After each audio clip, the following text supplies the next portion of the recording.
Hey guys, tonight we're going to slow things down and sit with a story that matters. It's about someone who walks softly, speaks kindly, and hides the very thing that gives her life its deepest meaning. But tonight, all of that is about to be tested by someone who sees the world through ego, not empathy. Before we begin, please like the video and subscribe, but only if stories like this truly move you.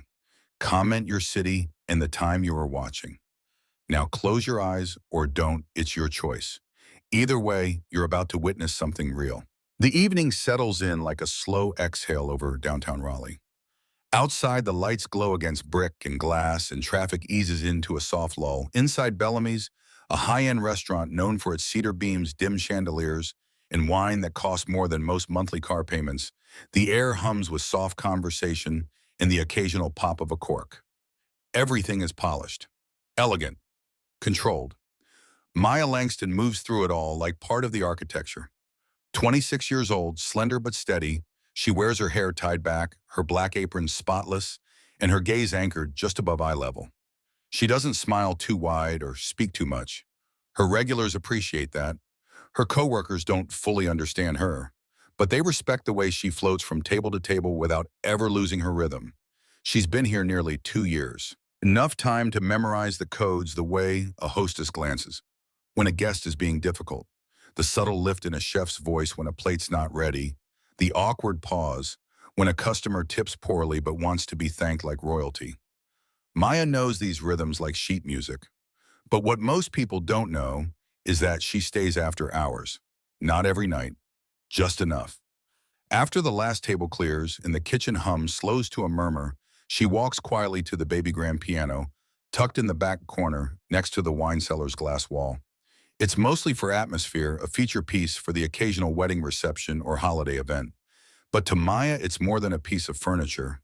It's breath, it's memory, it's home. She doesn't play loudly, just enough to hear herself think. Enough to remember her mother humming gospel songs in their small South Carolina apartment and the out-of-tune upright they'd inherited from a neighbor who couldn't afford to move it. That piano taught Maya everything.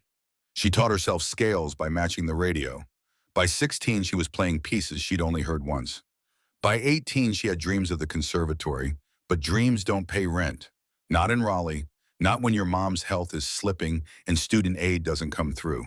So Bellamy's became her stage, a different kind, one with plates and trays instead of pedals and keys. She's not bitter, not exactly. But some nights when the floor is quiet and the linen napkins have been folded into perfect fans, Maya lets herself play. And in those quiet moments, the part of her that still believes that fragile but persistent ember flickers back to life. Tonight starts like any other. A Friday night crowd, well-dressed couples, familiar smells of rosemary and char. Maya checks in with the sommelier, resets the silverware at table 9, and clears a tray of dessert glasses from the corner booth. Then at 8:16 p.m., the door swings open. She doesn't notice at first, but the shift in the room is unmistakable. Laughter, louder than it needs to be.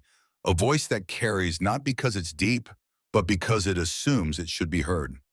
Derek Stanton enters with the air of someone who owns the building. 42 with salt and pepper hair and designer loafers that have never touched dirt. He's flanked by 3 companions, 2 men in sharp suits, 1 woman with glossy hair and a tense smile.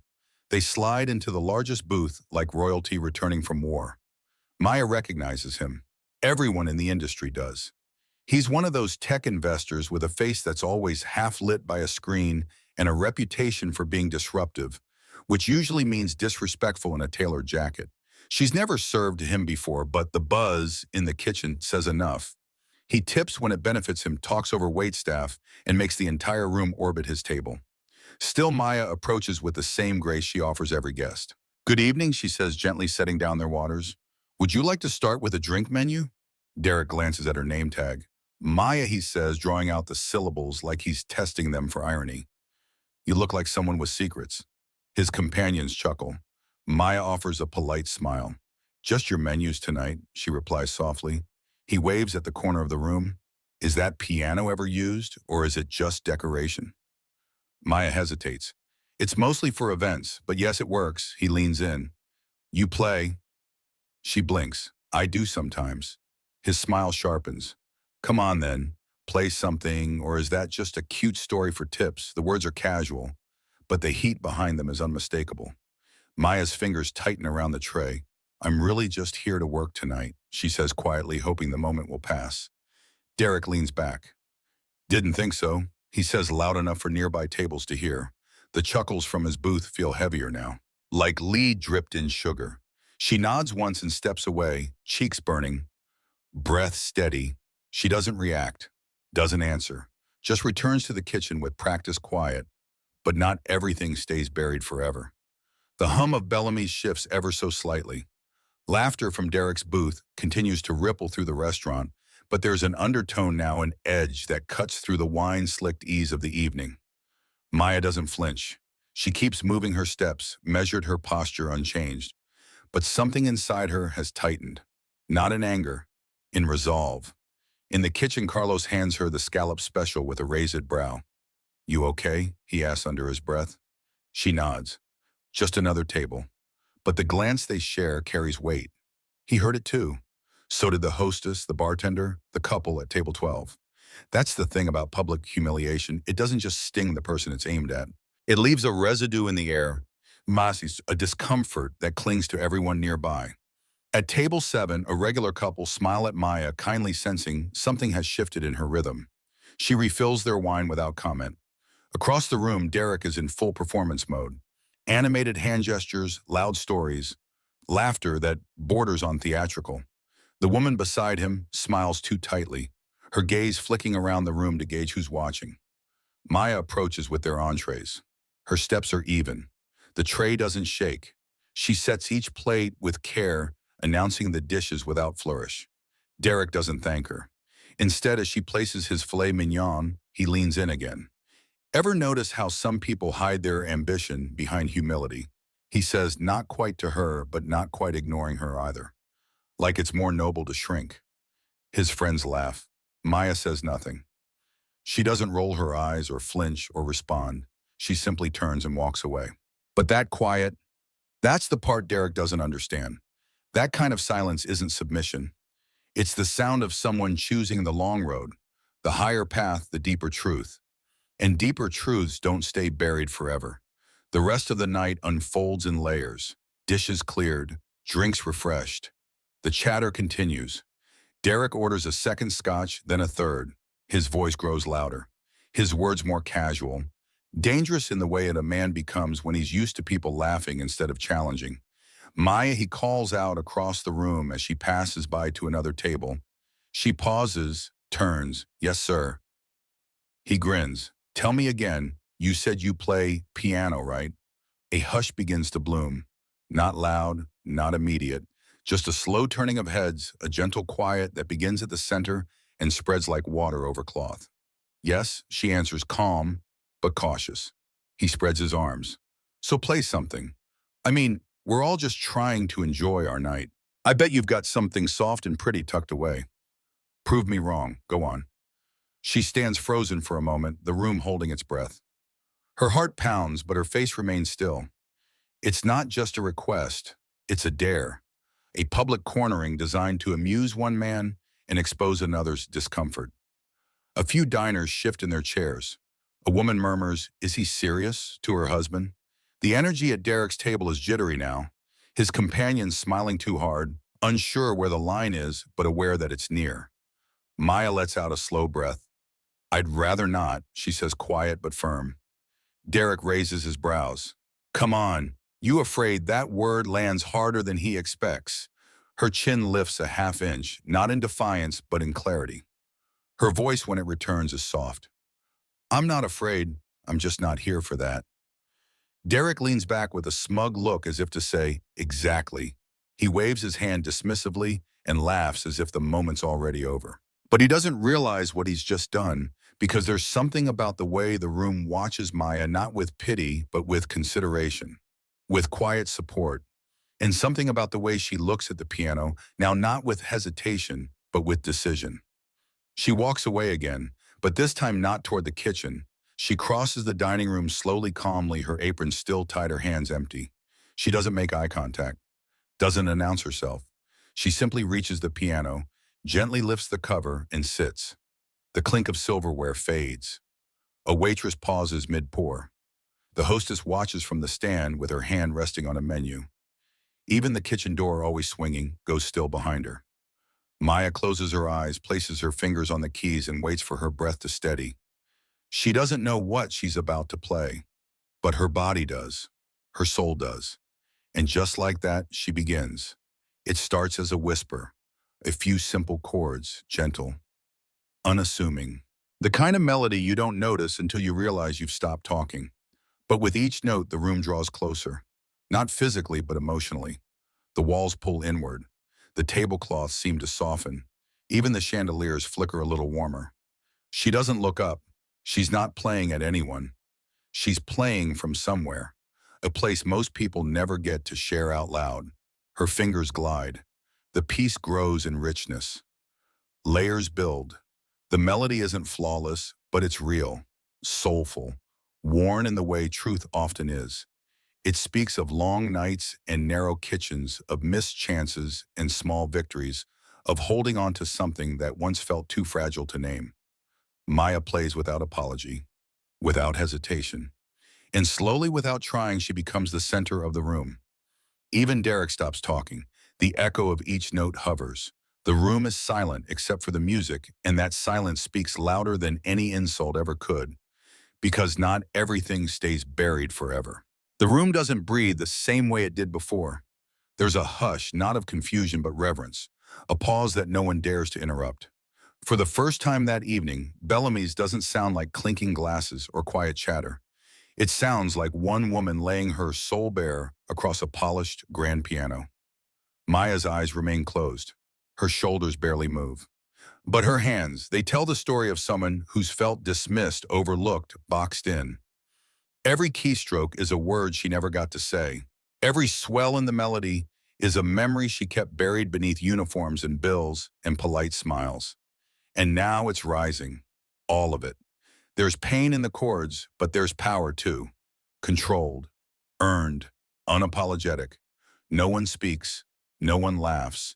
Even Derek's table, once a bubble of arrogance and ease, sits in stunned silence. One of his companions lowers his glass gently, as if the clink might break the spell. The woman next to him crosses her arms slowly, her expression unreadable. Derek himself leans back in his booth, one hand on his chin, the other still around his drink, but it's untouched now. His mouth is pressed in a line, not smiling, not laughing, just watching. The final notes come like a whisper after a storm, soft, deliberate, fading into the edges of the room like a truth too long delayed. Maya lets the keys ring out for a second more before lifting her hands and folding them in her lap. Silence, then a single clap, then another, then the sound of chairs shifting as people rise. Applause breaks over the restaurant like a wave. Not loud and wild, but deep, meaningful, sincere. A few people stand, others nod solemnly. Someone near the back says, "Wow," barely above a breath. The spell doesn't shatter, it settles, like dust after impact. Maya opens her eyes slowly. Her face doesn't beam. It glows, but in a quiet, grounded way. She stands, tucks the piano bench back in place, and turns. Her steps are slow, and as she walks back across the dining floor, eyes follow her not out of curiosity, but out of respect. She passes table 7 again. The older woman reaches out gently, touching Maya's hand with trembling fingers. "Don't ever stop," she says. Her voice is soft but firm. That was a gift. Maya nods, her throat too tight to respond with words. She manages a small, grateful smile. Then she returns to her station as if she hadn't just shifted the entire atmosphere of the restaurant, as if she were just finishing a task. She lifts a tray again, refills a water glass, replaces a dessert spoon. Her rhythm hasn't changed, but the room's perception of her has. Back at Derek's booth, the mood is fractured. No more bravado, no more booming declarations. The power dynamic that once tilted the whole room has been upended, and everyone knows it.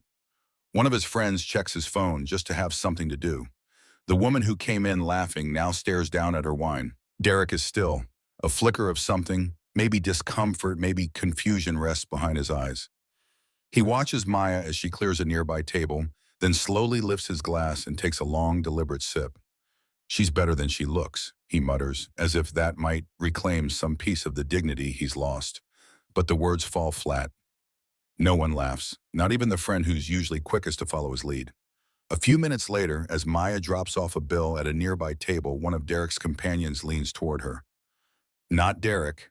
The younger one, maybe in his 30s, a bit gentler in demeanor. Hey, he says quietly, you were amazing. Seriously. That, that was something else. Maya nods politely. Thank you. He glances back at Derek, then down again. Some people forget what real talent looks like until it stares them in the face. She doesn't respond, just holds his gaze for a moment, then turns to walk away. Back at the booth, Derek picks up the check. He stares at it longer than necessary, then scribbles his signature and slides the leather folder to the edge of the table. Maya returns a moment later to collect it. As she reaches for the folder, Derek finally speaks. You made your point, he says. His voice is quieter now. Still trying to sound in control, but it's a threadbare version of the man who walked in earlier. No need to rub it in. Maya pauses. She looks him in the eye, not aggressively, not mockingly, just steady. It was never about proving anything to you, she says. Her tone is even her voice low but resolute. I just wanted to play. There's no triumph in her words, just truth. A boundary drawn not in anger, but in clarity. Derek nods once stiffly. Right, he doesn't thank her, doesn't apologize, but he doesn't insult her again either. That in itself says everything. Maya turns and walks away, her back straight, her steps quiet. And somewhere deep in the room, a truth still hangs in the air. Not everything stays buried forever.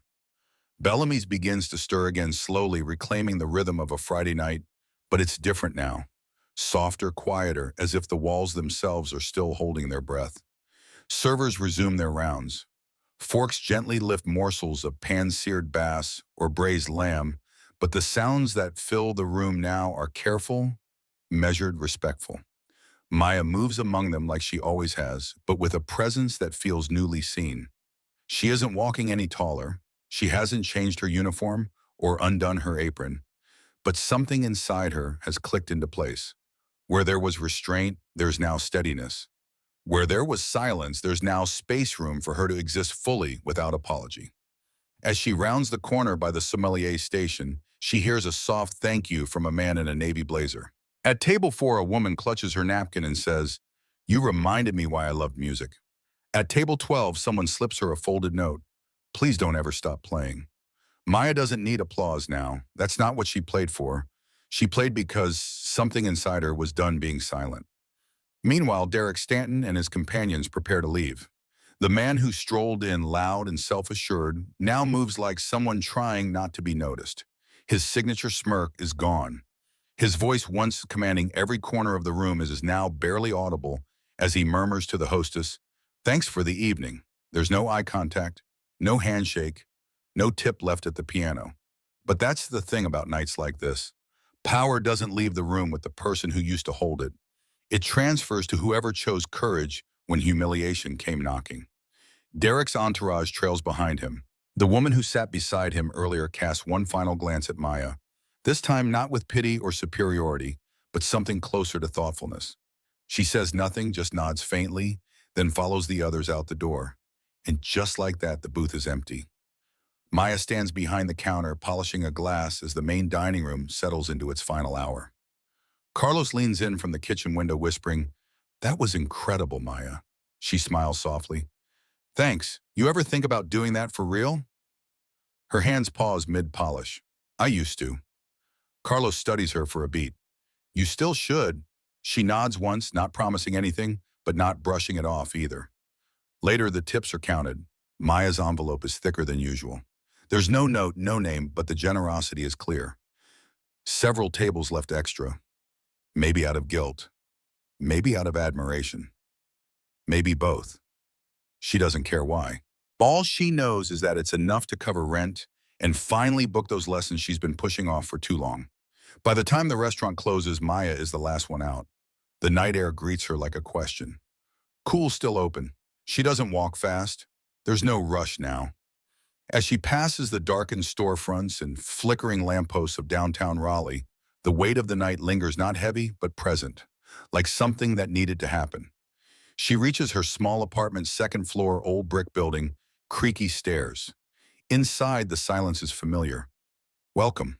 There's an upright piano by the window, not as sleek as the one at Bellamy's. A few keys stick. The finish is worn, but to Maya it's perfect. She sits. For a moment her fingers hover. The memory of the evening swells behind her eyes. The faces, the hush, the final note. Then she plays, not to prove anything, not to reclaim anything, just because it's what she was meant to do. Her music fills the room, pouring into the corners like morning light. And somewhere far from Bellamy's, Derek Stanton probably forgets the girl with the name tag and the quiet fire. He'll tell the story differently if he tells it at all. Maybe he'll spin it as a joke. Maybe he'll leave it out entirely. But that's not Maya's concern anymore. Because what happened in that restaurant didn't belong to Derek. It belonged to her. The following days unfold like ripples from a single stone, quiet but persistent. Word spreads not through headlines or hashtags, but through whispers, retellings, and the reverence that follows a truth revealed in plain sight. It starts with a man from out of town, a music producer from Nashville who happened to be dining at Bellamy's that night. He doesn't approach Maya immediately. Instead, he leaves a business card with the hostess scrawled with a short note, "If she wants a demo, I'd like to help." Maya finds the card 2 nights later tucked behind the register. At first, she stares at it uncertain, not disbelieving, just cautious. She's learned not to reach too quickly. Dreams have a way of slipping through your fingers when you grab at them too fast. But something in her shifts. She tucks the card into her wallet. Not a symbol, a step. The restaurant hums on as usual. Derek Stanton hasn't returned. His absence is noted but not mourned. Patrons still speak about that night, sometimes directly, sometimes with subtle gestures. They linger near the piano. They ask Maya politely, gently, "Would you ever play again?" She doesn't say no, but she doesn't say when. The piano remains untouched most nights, but it doesn't feel forgotten.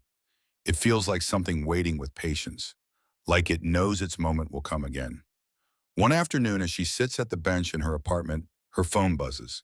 It's a message from the Nashville producer. "We're not promising the world, but we'd love to hear more. You have something rare. Honest." Maya reads it once, then twice. She doesn't reply right away. Instead, she plays. The piece is familiar, something she once used to warm up before recitals she never got to attend. Her fingers move slower now, but they're sure. The melody isn't flawless. It doesn't have to be. It just needs to be true. The next morning, she writes back. They schedule a recording session. Just one. That's all it is for now. And that's enough. Not because Maya is chasing a record deal or stage lights, but because something deep inside her, something that stayed quiet for too long, now has room to breathe. And breathe it does. At Bellamy's, things carry on. New faces arrive, regulars stay. But every now and then someone walks in and whispers, "Is she the one who played?" And the staff just nods. Maya never asked to be introduced that way. She never corrects them either, because that night didn't make her. It revealed her.